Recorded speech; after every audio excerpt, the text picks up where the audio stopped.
Hi everyone and welcome back to a little bit of PoE. Today we are actually taking on Sirus on my beloved Freezing Pulse build. Guys, honestly this build has come together a lot better than expected. Yeah. It's not only just the buffs that they have done to Freezing Pulse and Self-Cast in general, right? It's also the new amulet that you're using. Ashes of the Stars is actually helping out quite a bit. The quality is very nice, the efficiency is very nice. It allows us to do something with the tree that I thought I wouldn't be able to, but yeah. Let's see how this fight goes. It should go fine as well as I play it right, which currently is a little bit off. A thing in itself. I don't know. I am making a lot of mistakes at the moment with playing, but that's just because I'm not too focused on it. Actually, let's take the sound a little bit back. There we go. That should be loud enough for his voice lines. Alright. Oh, don't do it. Don't do it. Remember this citizen. And let's see if she does what she so often does. Okay, let's get some damage in. Now, I would love to get to 3 intensity stacks, but honestly, with 2 it's already pretty good damage, and that's phase 1 done, I guess. Nice, awesome.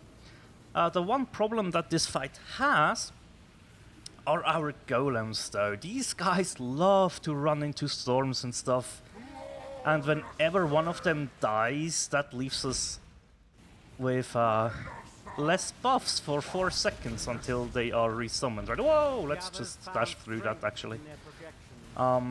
Yeah, so we want to circumvent that as much as we possibly can by trying to position these guys. Ow, that did hurt. Let's get out of the storm. There we go, that's a good damage window for us. And as you can see, we are able to chill him. So we do reduce his action speed a little bit.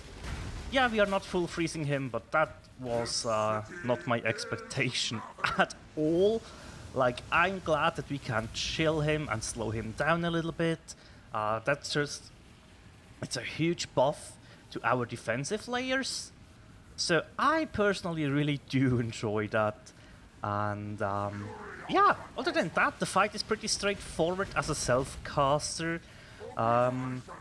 You really have to focus on your positioning, dodging attacks like that, and try to stay safe as much as you can. But the most important thing is always keep an eye out what this guy above here is doing. That can be tricky, I know that, but I mostly die to attacks of that guy and not our main guy down here, actually. That's just some personal experience with this fight. So let's see if you can get him up on the screen. Okay. That should bring us into the next phase. So far, very good. Very decent fight. Love it. Yeah. Our damage should be pushing. I have to actually look it up, because I have done some things to the tree, which means that we have constant frenzy charges through mapping, and we do have a way to gain frenzy charges, of course, with Val Cold Snap during longer boss fights. But I kind of wanna calculate the baseline for you guys, where you are sitting without the frenzy charges, right? The power charges we are constantly generating with our frost bomb, so we can include those in the calculations, no problem. That was a little bit of a waste. Oh, he was here. Haha! Nope. That's still his most dangerous attack in this phase. Make sure you don't stand in his storms to the side though. That always helps. I will use a charge on my movement speed flask to get out of this. I just really do not want to get caught by anything right now.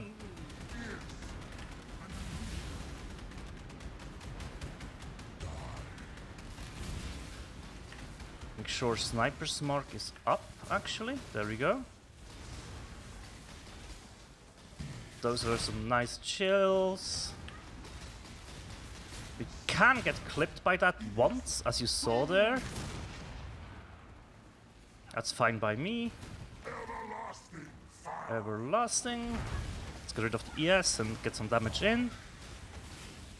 That was lucky.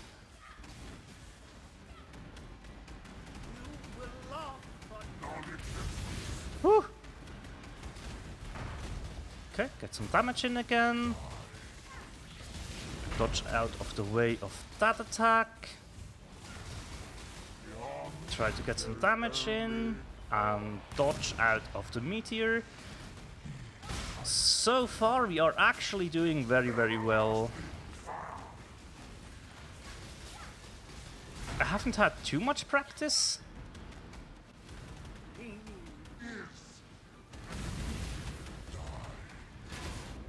I walked into that. I thought I could sidestep it. That was my bad. I'm so sorry. No, I messed up the flawless fight. We could have had it as well. We could have had it. We were on a good way there. But hey, that's okay. That's okay. It's the same with the Shaper fight as well, right? I could have had it flawlessly, but I've had to make a little bit of a mistake at some point. It's okay, actually. It is okay. Don't you worry.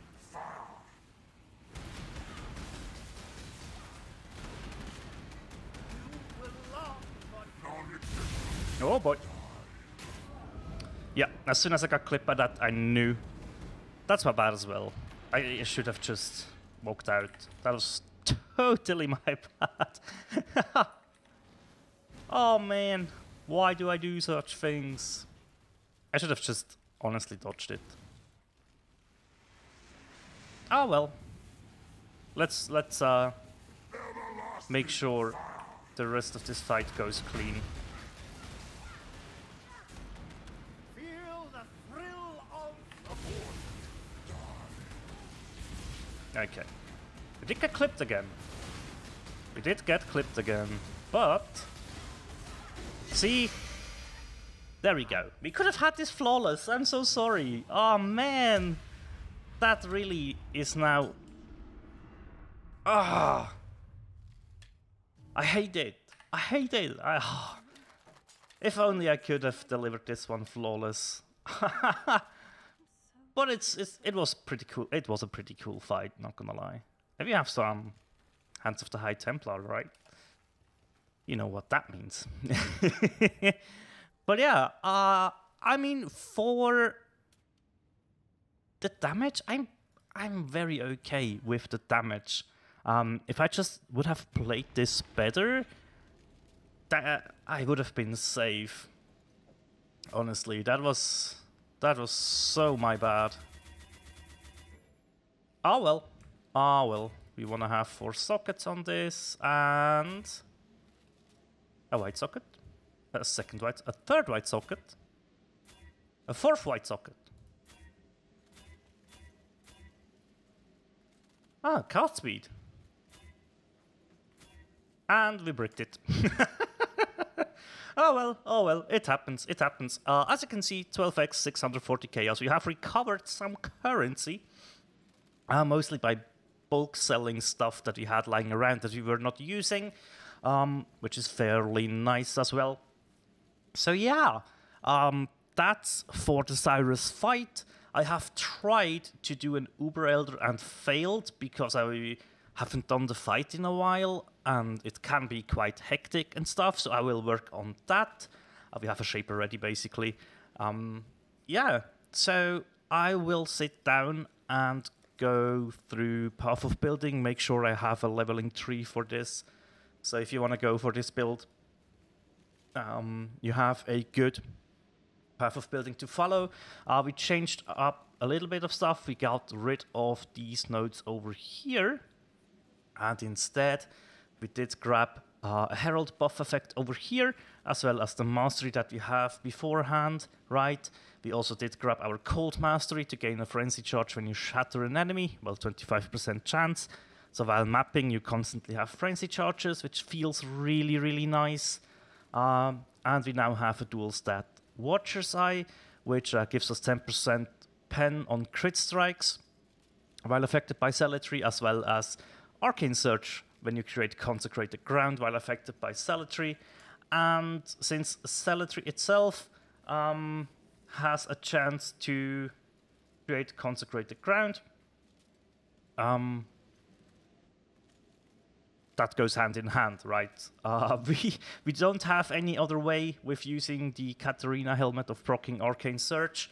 So yeah, I mean, if I've played the fight without fails, that would have been a Deathless Awakening level 8 Sirus, right? Sirus is always in Awakening level 8 now.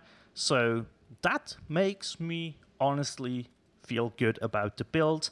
I was very hesitant at the beginnings of this league, or when I switched to this build, right? I was very hesitant to recommend it and say, do you know what? Maybe not so much, but the more I play it again, the more I just absolutely love it. And yeah, through mapping, it felt pretty consistent right now. I'm switching now to do some Maven stuff again. I was running the Eater of Worlds stuff for a little bit now. It's dangerous, obviously, but yeah, with Maven, most boss fights aren't even that bad, to be honest. You can chain freeze a whole bunch of the T16 map bosses. Honestly, it's so funny to see when you get like 3 frames of their animation because they're so frozen all the time. It's very, very cool. But yeah, I will work a little bit on the leveling trees and stuff, and a couple of notes and recommendations, right? And yeah, I think maybe on Sunday, if I can get through all of that, we will do like a proper build showcase with all the Path of Building done. So yeah, hopefully that will go well. We have a trade to end up the video. So thank you guys so much for watching, and as always, take care. Bye.